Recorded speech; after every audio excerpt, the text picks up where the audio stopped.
People with street smarts, what is your most street tip? Hotel lobbies are great places to use the restroom. They are usually clean, safe, and hardly ever occupied, as most guests will go up to their own room instead of using the public location. On a side note, I've found it's best not to go to reception and ask if you can use the toilet because they sometimes say no. Just walk in like you're staying there and know where you're going and follow the signs for the toilet. I am a 60-something female who travels extensively alone for work. I have had a few close calls, but my rule is I don't worry about offending someone that approaches me if there aren't others around. I will cross the street, head for an open establishment, get away. Panhandlers, do you have a cigarette, guys? Don't let them get close to you if there's no one around. I keep my keys in my hand and say, if you come any closer I'm going to push this alarm. I was heading for the airport early in the morning with luggage and a creepy guy drives by, asks if I need a ride. I say no. He goes down to turn around and is coming back. I saw a restaurant worker down the next block having a smoke, so I yelled at him, "Hey, I might need some help here," and he ran down to stare the guy down. I don't hesitate to ask a security guard to walk me to my car. Don't be afraid to ask for help. Be aware of your surroundings. Look like you'll fight back. Not so much that it looks like you're issuing a challenge, but just so that anyone looking to get the $20 in your wallet will wonder whether it's worth the effort. The not issuing a challenge thing is important, because people looking for a fight will go for you, and you end up looking like you're in fight or flight mode in a fish out of water way. You don't want to look naive, but you don't want to look concerned either. Just another day for you. If you are a woman and have a handbag with a zipper, make sure the opening end is towards the front, where you can keep an eye on it. This prevents someone walking behind you from opening your handbag and taking your wallet, anything valuable. If you are a tourist and want a local to take a pic of you with your phone, either have it be an employee or someone you can outrun. Wear one headphone so you can still hear what's around you. I like to wear both but turn them down and tune into what's being said around me sometimes. People say some weird crap when they think you can't hear them. Most of what I do has already been mentioned, but here's one I rarely hear about. I use windows reflections to check who is behind me. Looking at a shop window while I walk is innocuous enough, but it allows me to check if someone is still behind me without me turning around. I walk to my car at 2 AM every day. I am on the phone, Bluetooth. Every night with my husband or a friend. I seem distracted, but I am swinging my set of keys from my lanyard. I watch the shadows as well. Most people forget about them, but I am always on the lookout for reflections and shadows.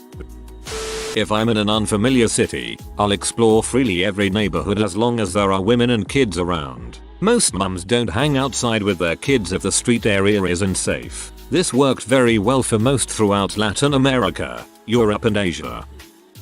If you want to know if you can trust somebody you let in your home, leave a $5 bill in a place that looks like it was forgotten about and that they would see it. If they'll take you for $5 now, they'll take you for more later. There are 146 street suffixes acknowledged by the US Postal Service, alphabetically. The first is alley and the last is yard. These are also bad places to duck into if you're being followed, because there's only one exit. Little street information.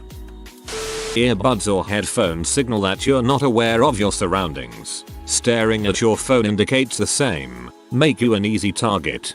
Catch 22. I wear earbuds to keep creeps from talking to me. Wearing earbuds makes me a creep target. Never turn your back to someone who you don't trust or is aggressive. YouTube is full of videos of people getting sucker punched from behind.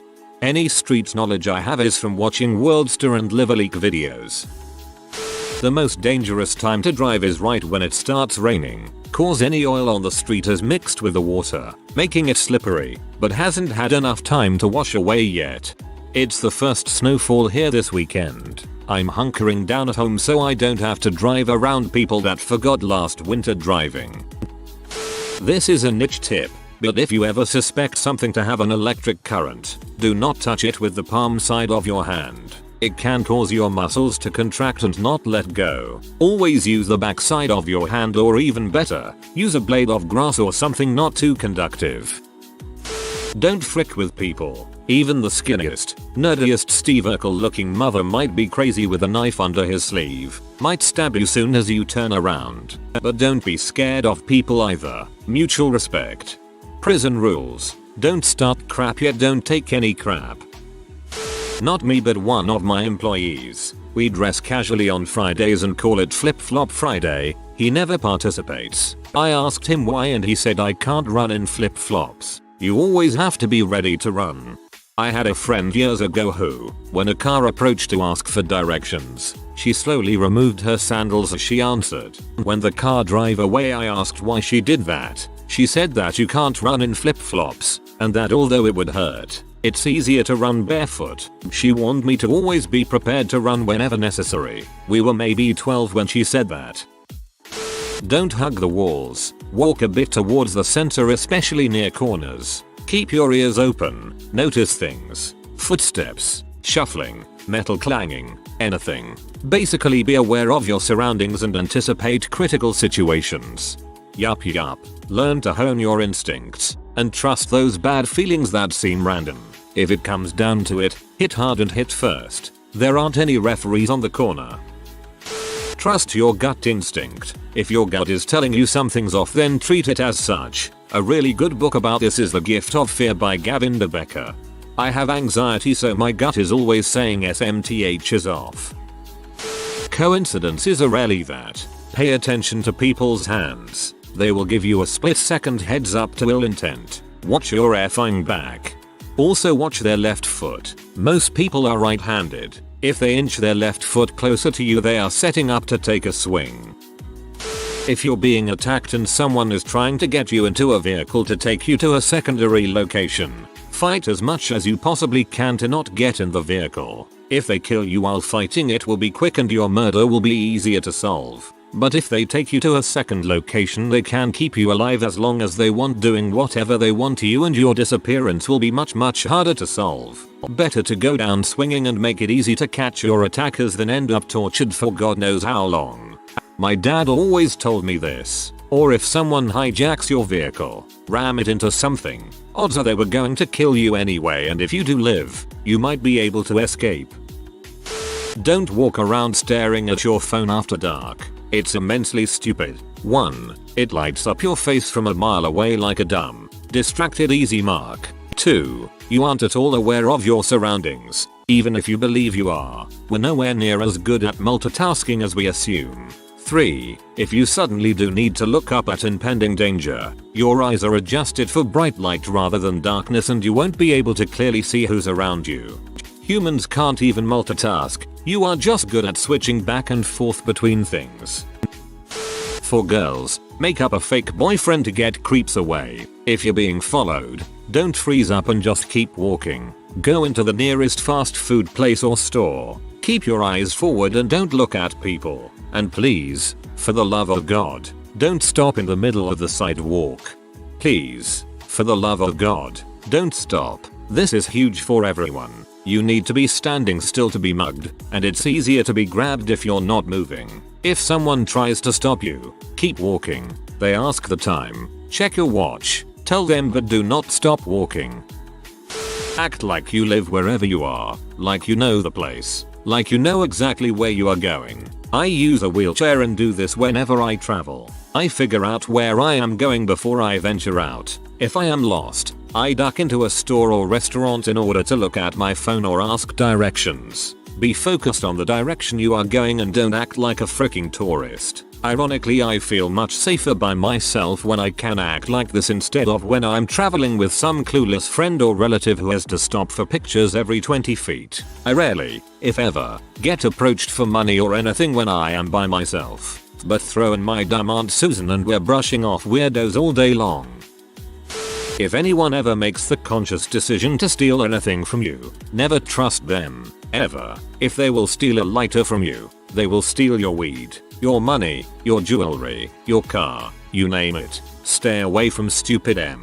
They'll get you in legal trouble, hurt, or killed despite their best intentions or how friendly they are. If you sell drugs, don't get sloppy. Sloppy equals weakness and somebody will set that butt up. $1 bills stack up over time. If you broke, A bag of potatoes is like $2.50. Backing down from a fight may hurt your ego but will keep you alive longer. That being said, sometimes you gotta fight. Pick your battles wisely. Not everyone who calls themselves your friend is your friend. Not everyone you call a friend is a friend. If you even think for 1 second you should bail, get the frick up out of whatever situation you are in immediately. If you accidentally disrespect someone, apologize immediately. Buy them a beer, offer a cigarette. I've seen this save lives. More often than not, loud people bring the noise, quiet people bring the guns. That being said, never underestimate how bad somebody wants to prove themselves. And watch out for live wires.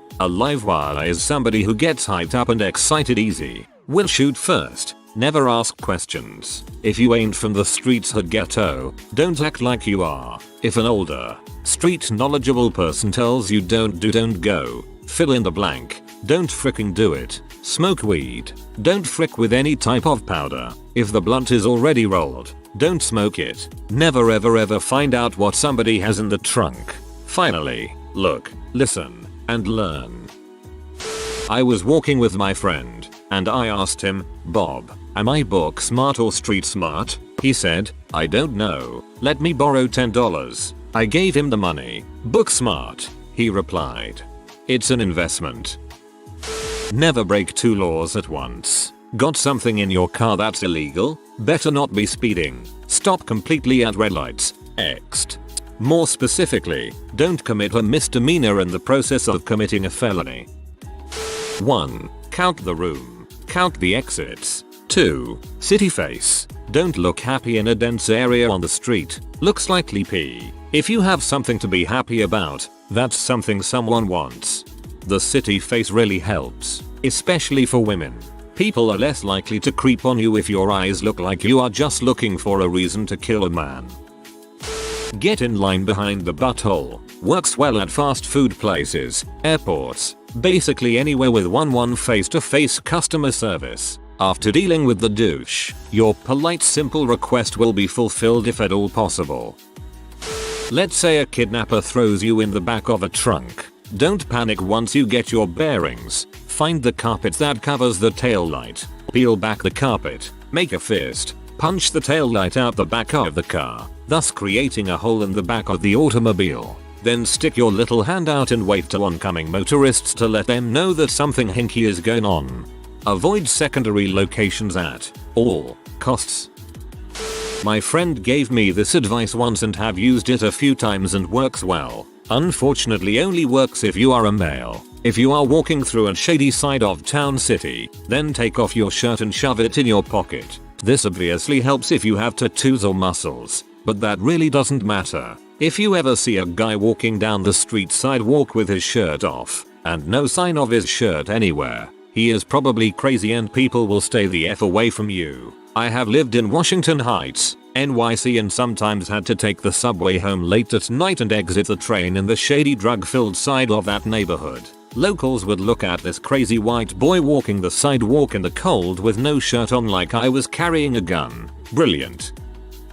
My rule is don't stop in the street for someone you don't know. This includes people asking the time or directions. It covers you for charity collectors and prevents you being mugged by distraction. It doesn't matter how friendly they are. Keep on moving. No physical contact either. For example, handshake. Never use a cash machine, ATM, without being aware of your surroundings. So no headphones, no conversations. Both are things I've learned after being mugged. Stay silent. If you wait long enough in uncomfortable silence, people will feel the urge to talk and usually give up information. I'm a journalist and we use this tactic too. Usually the best info comes out when people feel the need to fill silence. Listen to that little voice inside your head. It's smarter than you. Mind your own business. At restaurants or other establishments, sit with your back to a wall, no blind spots, and a view of the entrance. Beware of unsolicited kindness or help from strangers. People who carry guns often walk and posture a certain way. Learn to identify this. Don't be a hero. Never accept something free from someone you don't know. This is a big one in prison. Never assume or believe a woman you don't know if she says she's on birth control. If you commit crimes with people you know and get caught, expect them to rat on you. At the scene of an accident or overdose, don't expect or ask people to help. Tell them to. This tends to break the bystander effect. If you witness a serious crime, disappear. Getting involved in any way is bad news. If it's really important to you that you do the right thing, call an anonymous tip line. If someone's staring you down, nod your head down while maintaining eye contact. A harmless person will nod back. Look away. Don't hop trains your first time alone. In getting to know train hoppers and hobos, don't hit on a hobo or tramps woman, you will probably end up with a bashed skull behind a bush. This is common enough to say something. Run if you need to. Hurt pride is temporary. Avoid M-heads. Avoid M-heads. Things often go very quiet before crap hits the fan. You can feel it coming. This is very common in prison. I don't condone murder, but if for whatever reason you murder someone and have an accomplice, you should probably murder that person too. And any witnesses. Have an exit plan at all times. Don't steal from criminals. Don't steal, period. Don't rob drug dealers in your neighborhood. A weapons enhancement on a robbery can be the difference between a few years and decades. Avoid M-heads. Avoid M-heads. Also expect that your opiate addicted friend will steal from you. And the best advice, don't stand in the kitchen if you can't take the heat. Which means really to not do stupid crap you can't take to the ultimate conclusion. This in most cases means, don't do crimes. Don't ask random people for directions. A random dude on 42nd St probably does not know how to get to the Apollo. You're better off going to a cop or a corner store to find out. Or just use your phone if it's on. Don't drink from your drink if you've left it unattended. Dave Attell. If I need directions, I'm not asking the guy with one tooth. I'm asking the guy with one leg. Cause he definitely knows the easiest way to get there. Yep. If there's a shortcut, that one-legged sucker knows where it is. You won't be hopping fences neither. And avoid gangs. There's no loyalty, no advantages, and unless you're a true savage. Gangs solely exist so that prey will align themselves with apex predators in hopes of creating an alliance with the strong, when really they're just going to be taken advantage of and extorted. We always hurt those we're closest to. Oh, and the savages go to jail for savagery. So it's all around a lose-lose situation to affiliate. Keep your nose clean, become successful, and get the frick out the hood. And if you got no business being in the hood, don't go to the hood. Simple and plain.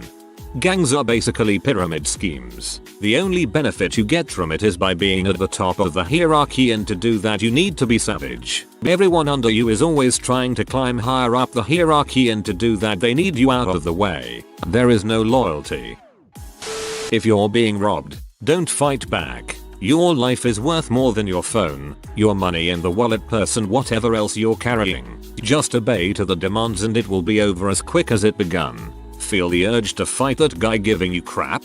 Don't. Just walk, run away. The best form of self-defense is running away. Tourists in London. If you see two people on a high-powered scooter or a group of scooter riders, be wary of them. They're more than likely robbing people or other bikes. Bike crime is incredibly high in London right now. They will mount the curb and they will snatch your belongings.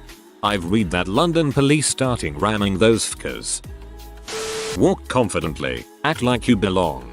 But, never let feeling like it's awkward to act prevent you from avoiding a dodgy situation. 99.9% is avoidance, and with the best of the best, it doesn't matter what you do. If you get on the wrong bus with a team of pickpockets, the only way out of that is getting off the bus. Don't ever carry expensive goods in isolated regions or overly crowded regions if it's in an area with lots of tourism. Never leave anything in a hotel safe unless it's an international chain that just puts a label on it. Had enough stuff go missing from hotel safes, with end result being a he said she said argument, and you end up screwed. Lastly, if you feel someone touching your shoulder or something like that, it's to physically distract you from fact they are taking your wallet. Immediately move and shove hand to wallet. Highly recommend you watch some stuff on YouTube about how pickpocket teams operate. You'd be really surprised just how many people involved and how organized. Source: traveled the world as a digital nomad.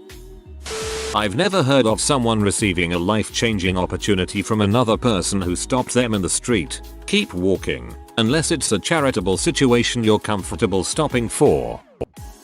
If you're in a different country or new place, make friends with your waiter or waitress. They live there. They know the cool spots, places where the locals go. They'll point you away from the tourist traps. Same goes with other checkpoint people, security guards, cop on the corner street, front desk agent, barista, etc. I'm a young woman, and when I gotta walk alone by night I pretend I'm late from somewhere and dang be because of it. I walk fast and act masculine. Also, when strange men stop me in the street I talk to them very loud so they get the idea that I'm not afraid to yell and fight if they try something. My dad taught me these moves when I was a teenager. If you live in a country where most criminals use knives and not guns, invest in some chainmail and a breastplate. Start to dress like you are sacking Constantinople in the Fourth Crusade. Actually, there are those really neat, stab-proof vests, which fit easily under clothes and are really freaking light. Never show fear, ever. Wolves smell fair. No matter how scared you are, always act as if everything is fine. Don't allow your body to stiffen. Relax your throat so your voice sounds natural. Most importantly, relax your eyes. Humans can smell fair. It's not even hard. Get a sweaty shirt after an exam and one after sports. Store them both for a day on the floor, then sniff. Entirely different. My cousin fell victim to an easy con while traveling in South America. She got away easy just losing a digital camera and some cash. It could have been worse. Basically, her and her friend were walking down the street and someone, a kid I think, from a nearby building window or fire escape dumped a bunch of gross smelly liquid on them. They were obviously grossed out and a kindly passerby offered to help them get cleaned off by offering napkins, paper towels and such. The strangers told them to go into a nearby McDonald's bathroom to clean up. They opted to instead go back to their hotel room as it was in their hair and clothes were soaked. Turns out that was a good move on their part. When they got back to their hotel room they realized their cameras and cash were taken by the people who helped them clean up. They looked into this common scam after the fact and there were likely people waiting for them in the McDonald's bathroom to beat them up and possibly do worse. So if you are walking down the street and suddenly find yourself covered in nasty stuff, don't accept any help from strangers. Try to stay calm. Don't make a scene. Make your way in the direction of somewhere safe. I'd probably be worried about being followed back to my hotel room, but if it's a relatively secured hotel you can probably get by with going back to your room. For reference, I'm a 4 minutes and 11 seconds woman, 100 pounds at best. To prevent myself from being mugged when walking home late at night, I wear baggy jackets, stuff my hands in my pockets, cos implies I have a weapon, pull a mean scowl and pace incredibly quickly to where I need to go. Once I was approached by some crackhead and I freaking just looked him in the eye and walked even faster towards him. Sucker ran.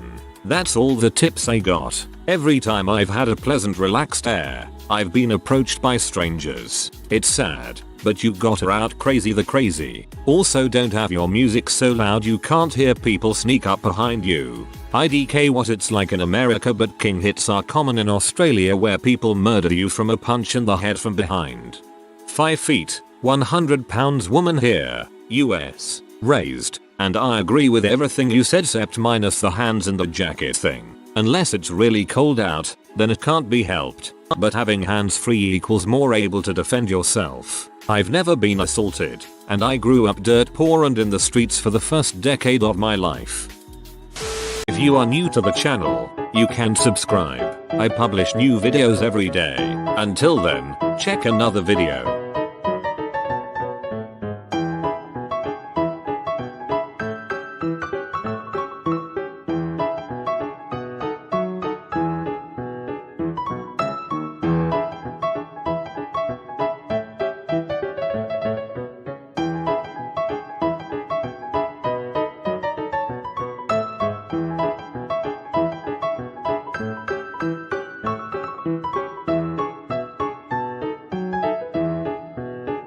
Bye for now.